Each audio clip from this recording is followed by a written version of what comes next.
All right. As far as installing WordPress goes, there are a number of options. Some of them are hosting account specific. There are installers out there like Fantastico Deluxe, Simple Scripts, and Scriptoculus that are both easy and fast to use, but in our opinion, they are not the best choice. The reason that is basically is that they don't allow full control over the installation.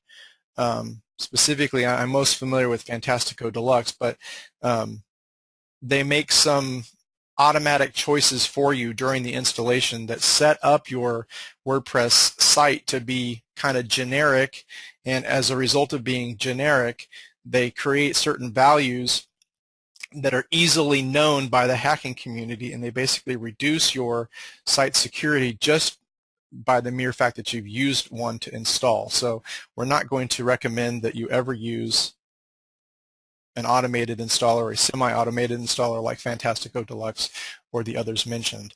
Proper manual installation will take a few more minutes, but you're going to find that it's going to provide you a much more secure foundation upon which to build, and that is extremely important.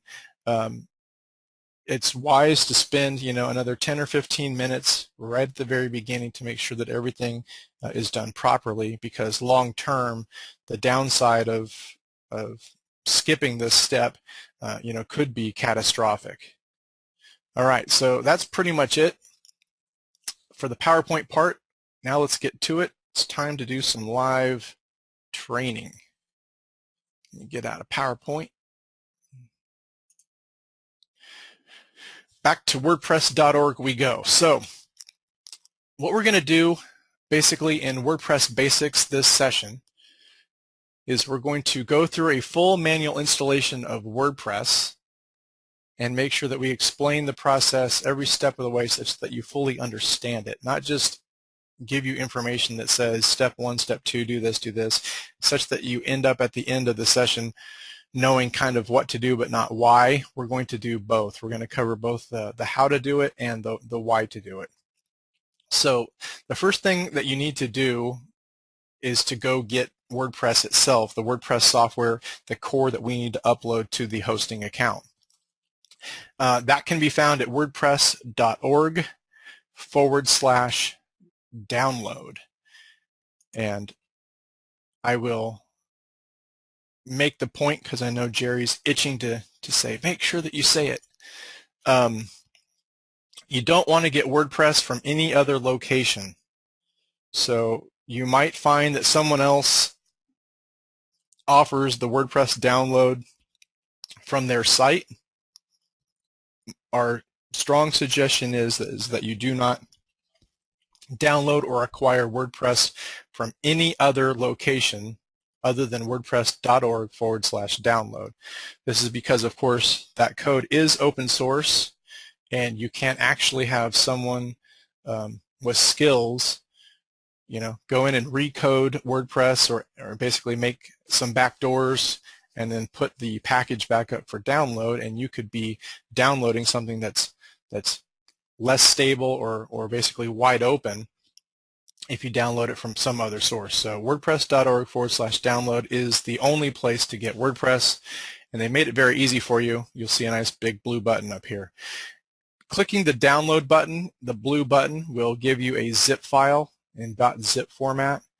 If you happen to prefer the .tar.gz, I think it's .tar.gz is how they refer to it, compression format, you can click the download text here.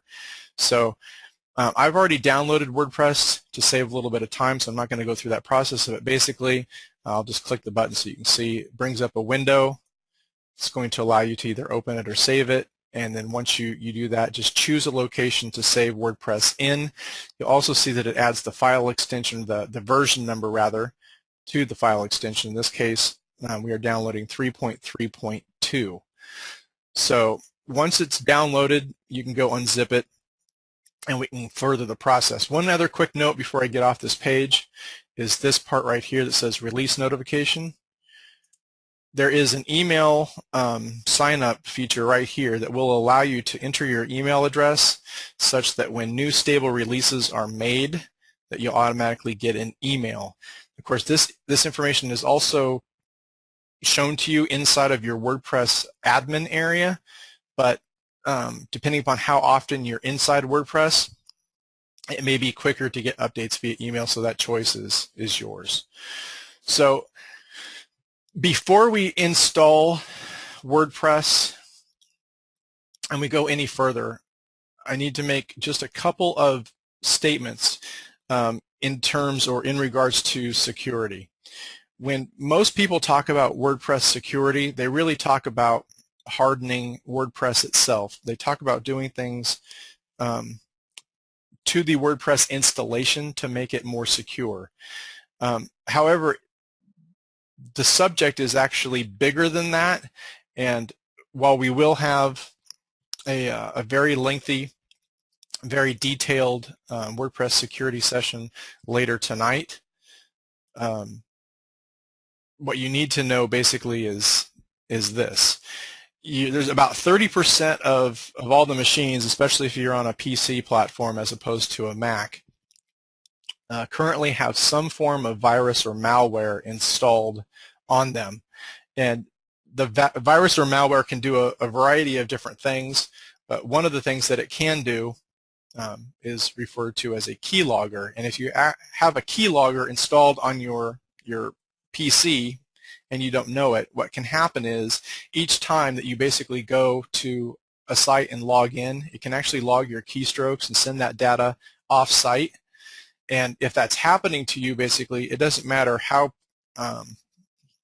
protective your usernames and passwords, how long and ugly they are for protection or security sake. If someone can just basically get your raw keystrokes, they have access basically into pretty much everything: cPanel, FTP, your WordPress installation, etc. So my first recommendation to you before you start installing WordPress on an area that you're really concerned with is to make sure that your machine is clean. For me, I basically use two. I'm only taking you over here to Malwarebytes, but Malwarebytes, bytes.org. They have a free and a pro version, but basically Malwarebytes is, for me, the best scanner I've found to basically scan your system to see if it finds any piece of tech that's running on your machine that you need to get rid of. I use the Avast.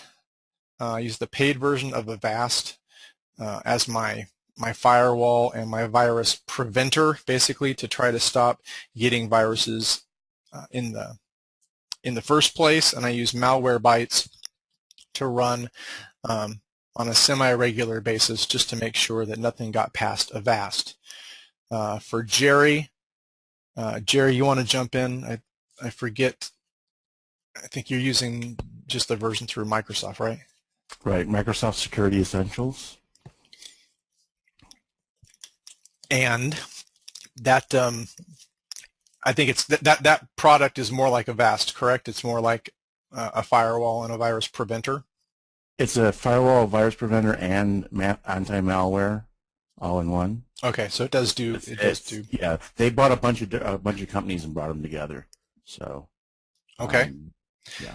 So now you have basically two different resources to look at: either Microsoft Security Essentials, which I believe is free, and yeah, it's free, but it only runs on Windows.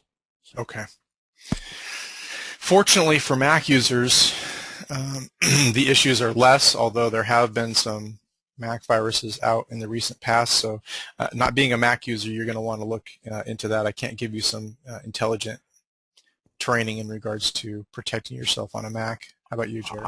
I'm going to disagree slightly with that. Okay. The Conflictor worm a few years ago was a major attack on Windows and was considered one of the largest of its kind attacks. However, the oh man, I just went blank on it. The Mac flashback that we just had a few weeks ago actually infected more computers than the conflictor worm did. It was actually a larger outbreak on Macintosh than was ever a single outbreak of one kind on the Windows machine. So just because you're on a Mac, don't think you're safe. You actually need to. They're going after Macs harder because people are thinking they're so safe. But fortunately, there's a lot of good software out there. But don't ever click on a download that pops up and says, "Hey, you want to do a free scan?" or "Hey, we think you're infected," or whatever. Almost all of those are scams to actually infect your machine, and that's the #1 way that you're going to get hacked, by having malware. Yep. So if you have a Mac, I would suggest that you do some solid research in regards to what is available to you. Unfortunately, I'm not expert on Macs, but if you're running on a PC, definitely take the time to make sure that your machine is clean prior to working on your sites and or client sites, because it is very, very possible, I know it sounds strange, but it is very possible that you become your own #1 enemy in terms of making hacking even possible, simply because you have malware running on your site that you're unaware of, and you're basically just giving away the keys to the kingdom in just raw username and password information. So with that, let's close this. I'm going to open up this folder and show you what we got going on. So I told you that I had downloaded WordPress already from wordpress.org, and you can see the zip file is here. I then extracted the files, and once extracted, it actually drops off the WordPress version number. The folder that you will end up with just says WordPress. So before we go through the entire installation, I just want to open up the WordPress directory or folder and just show you basically what's contained inside. So I'm just going to double click WordPress, and we'll take a look at the files that basically make up WordPress, the software. Pretty much everything that is in this package, other than the folder, also called a directory, as we go throughout this process and the training, you may hear me refer to this as a folder. You may hear me refer to this as a directory. They are one and the same, although from a technical standpoint, from web speak, web development speak, this is really a directory. So the WP-content directory is really the only thing that's kind of outside the WordPress core. This is where your themes and your plugins get installed. Pretty much everything else that's part of this is the actual core software that causes your WordPress run website to work. In most instances, except for a couple of exceptions that I will point out to you, you do not want to change anything in any of the WordPress core files. Pretty much for the most part, the only thing that you're going to be updating is the content or elements inside of the WP-content directory.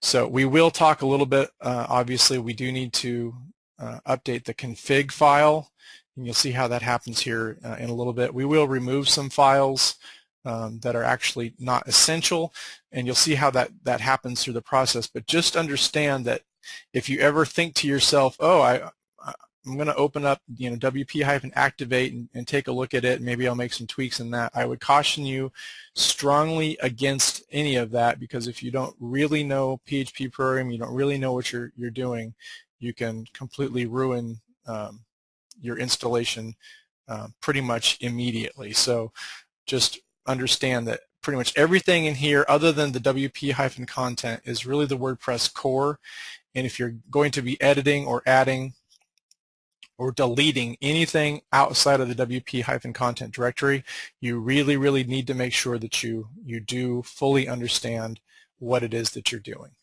Okay, so with that, basically installing WordPress is very simple. It's just a couple of step process. The first thing that we need to do is create a MySQL database get the values from that installation, and then we can upload WordPress. And we're going to upload WordPress via FTP, or using a piece of software that FTP stands for File Transfer Protocol. It's basically just a piece of software that allows us to upload information, data, etc. from our computer to our hosting space, and vice versa. You can download information from your hosting space back to